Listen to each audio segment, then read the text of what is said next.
بسم اللہ الرحمن الرحیم۔ السلام علیکم ورحمۃ اللہ تعالی وبرکاتہ۔ امید ہے کہ آپ سامعین خیریت سے ہوں گے۔ ابھی آپ جانتے ہیں کہ آنے والا مہینہ محرم الحرام کا مہینہ ہے۔ اس مہینے میں سنی عوام بہت زیادہ خرافات کرتے ہیں اور اسے وہ نیک کام سمجھتے ہیں۔ آج میں آپ کو کچھ ایسی معلومات دوں گا کہ محرم میں کیا جائز ہے اور کیا ناجائز ہے، اور کچھ معلومات میں آپ کو تعزیہ کے متعلق سے بتاؤں گا۔ آج کل جو تعزیے بنائے جاتے ہیں، اولاً تو یہ حضرت امام حسین رضی اللہ تعالی عنہ کے روضہ پاک کا صحیح نقشہ نہیں ہے۔ عجیب طرح کے تعزیے بنائے جاتے ہیں، اور کہیں پہ دیکھا گیا ہے، بلکہ ہمارے یہاں ہمارے گاؤں میں ہی ہم نے دیکھا ہے کہ لوگ تعزیہ بناتے ہیں تو اس میں گھوڑا بھی بناتے ہیں، پھر انہیں گھمایا جاتا ہے اور گشت کرایا جاتا ہے، ایک دوسرے سے مقابلہ کیا جاتا ہے، اور اس مقابلے میں کبھی کبھی لڑائی جھگڑے اور لاٹھی ڈنڈے چاقو چھری چلانے کی نوبت آ جاتی ہے، اور یہ سب حضرت امام حسین کی محبت کے نام پر کیا جاتا ہے۔ افسوس اس مسلمان کو کیا ہو گیا، اور یہ کہاں سے کہاں چلا تھا اور کہاں سے کہاں پہنچ گیا۔ کوئی سمجھائے تو ماننے کو تیار نہیں، بلکہ الٹا سمجھانے والے کو برا بھلا کہنے لگتا ہے۔ خلاصہ یہ کہ آج کی تعزیہ داری اور اس کے ساتھ ہونے والی تمام بدعات اور خرافات واہیات سب ناجائز و گناہ ہیں۔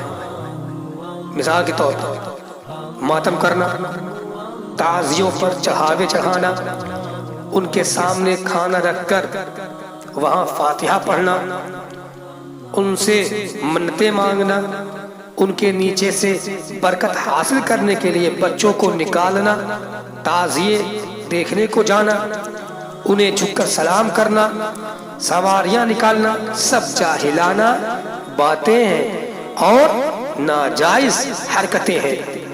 ان کا مذہب اسلام سے کوئی وابستہ نہیں ہے، اور جو اسلام کو جانتا ہے اس کا دل خود کہے گا کہ اسلام جیسا سیدھا اور شرافت و سنجیدگی والا مذہب ان تماشوں اور وہم پرستی کی باتوں کو کیسے گوارا کر سکتا ہے۔ کچھ لوگ کہتے ہیں کہ تعزیہ داری اور اس کے ساتھ ساتھ ڈھول باجے اور ماتم کرتے ہوئے گھومنے سے اسلام اور مسلمانوں کی شان ظاہر ہوتی ہے۔ یہ ایک فضول بات ہے۔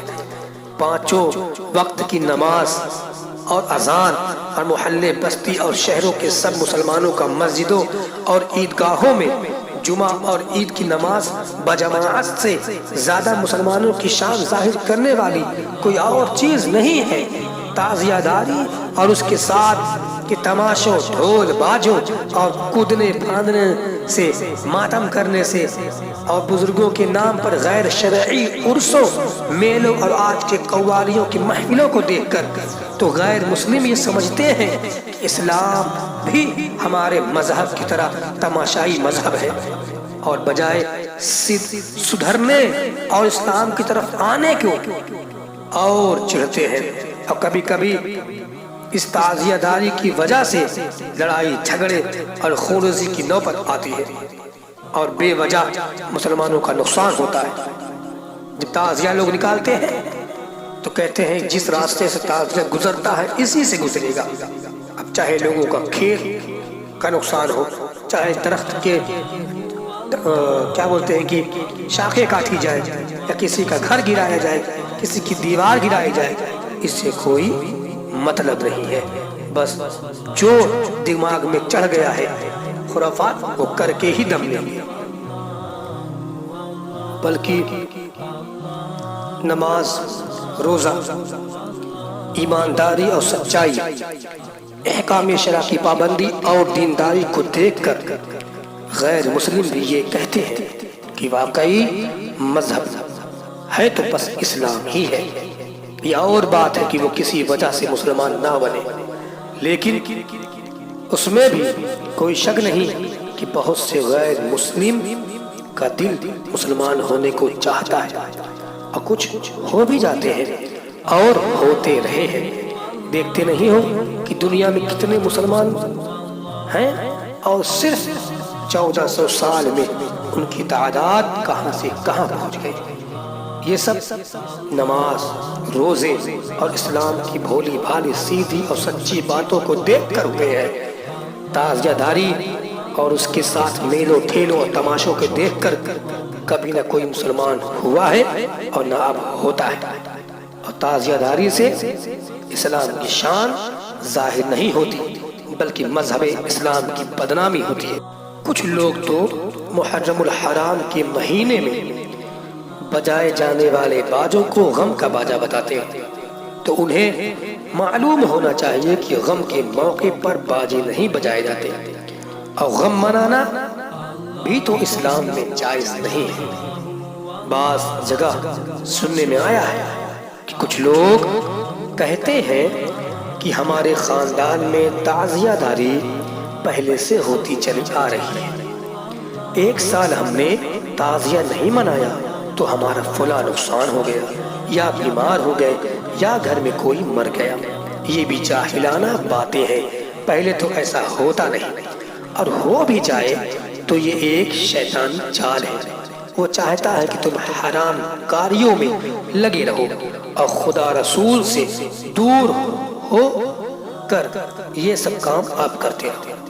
شیطان آپ کو بہکاتا رہتا ہے، آپ کے گھر میں کچھ کر دیتا ہے، کیونکہ نفع اور نقصان پہنچانے کی کچھ طاقت اللہ رب العزت نے اس کو بھی دی ہے.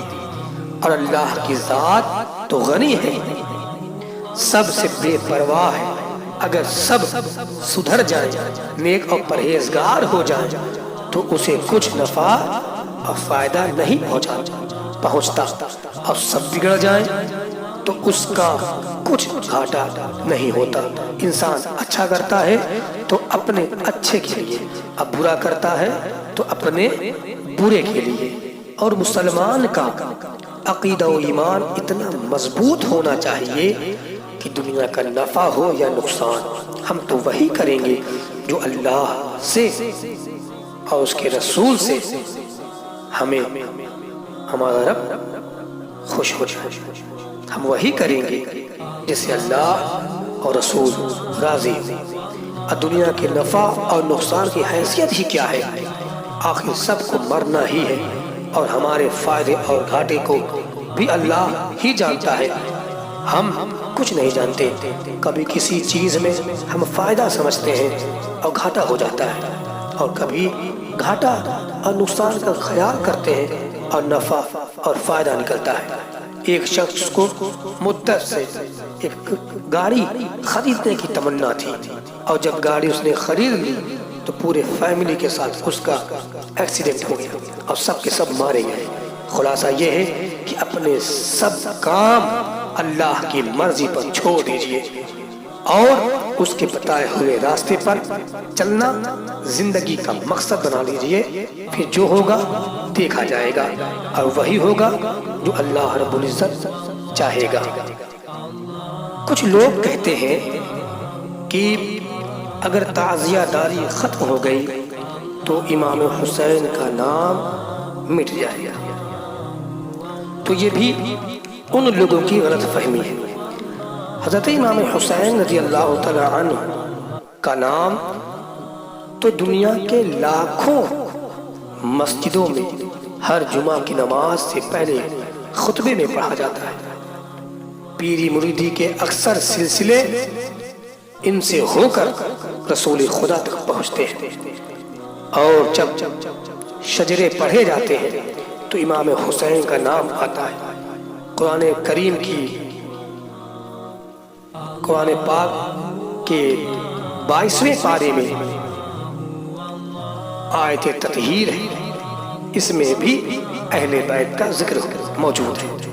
اور تو اور خود نماز جو اللہ کی عبادت ہے اس میں بھی آل محمد پر درود پڑھا جاتا ہے صلی اللہ تعالی علیہ وسلم۔ اس کے علاوہ کتنے جلسوں، جلوسوں، محفلوں، مجلسوں، نعروں، نظموں میں ان کا نام آتا ہے۔ یہ سب دنیا جانتی ہے، میرے بتانے کی ضرورت نہیں۔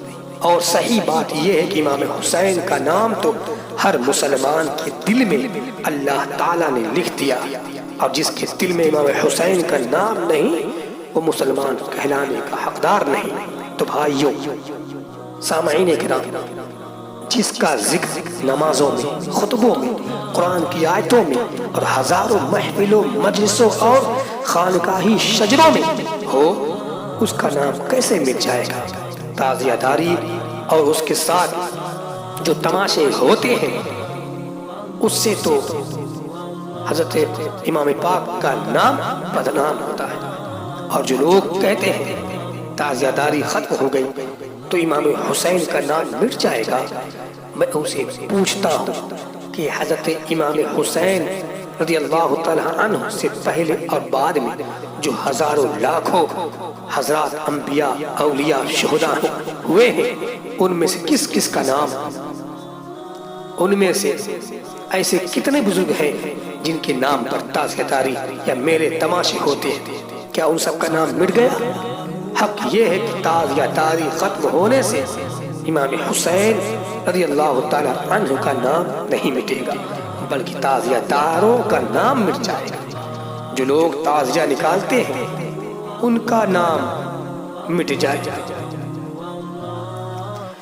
آج کل تعزیہ داری اپنے نام کے لیے ہو رہی ہے، امام حسین کے نام کے لیے نہیں۔ دیکھا نہیں یہ تعزیہ داری اپنے ناموں، ناموری اور ناموں کے خوب شہرت کے لیے لوگ کر رہے ہیں کہ میرا تعزیہ سب سے اونچا، سب سے اچھا ہے اور سب سے آگے ہے، اور اس کے لیے آگے بڑھنے میں، خوبصورت بنانے میں، خوب اپنا نام وہوائی لوٹنے کے لیے لوگ جھگڑے کرتے ہیں، قتل و غارت کرتے ہیں۔ ہاں، اتنا جاننا ضروری ہے کہ وہابی تو تعزیہ داری کو شرک و کفر اور تعزیہ داروں کو مشرک کفار کہہ دیتے ہیں، لیکن سنی علماء اہل سنت بریلوی علماء تعزیہ داروں کو مسلمان اور اپنا بھائی ہی سمجھتے ہیں۔ بس اتنی بات ہے کہ وہ حرام کام کر کے گناہ گار ہو رہے ہیں۔ خدا تعالیٰ انہیں تعزیہ داروں کو اس تعزیہ داری سے بچنے اور توبہ کرنے کی توفیق عطا فرمائے، آمین۔ سامعین کرام، اگر آپ تعزیہ داری کرتے ہیں تو خدا را یہ سب خرافات بند کر دیں، اور اپنے دوستوں کو، احبابوں کو اور اپنے رشتہ داروں کو منع کریں کہ یہ سب خرافات نہ کریں، اس لیے کہ ہمیں بھی ایک دن مرنا ہے اور اللہ رب العزت کے سامنے جواب دینا ہے۔ آج کے بس اتنا ہی۔ اپنا خیال رکھیں، اپنے گھر والوں کا خیال رکھیں، اگر ہو سکے تو میرا چینل سبسکرائب کر لیں، اور اگر آپ کو کسی بھی طریقے کا مسئلہ جاننا ہو، کسی بھی موضوع پر آپ کو کچھ معلومات حاصل کرنی ہو تو آپ کمنٹ باکس میں کمنٹ کریں، انشاءاللہ عز و جل ہم آپ کو ضرور جواب دیں گے۔ مسلک اعلیٰ حضرت ہمیشہ زندہ باد۔ السلام علیکم ورحمۃ اللہ تعالی وبرکاتہ۔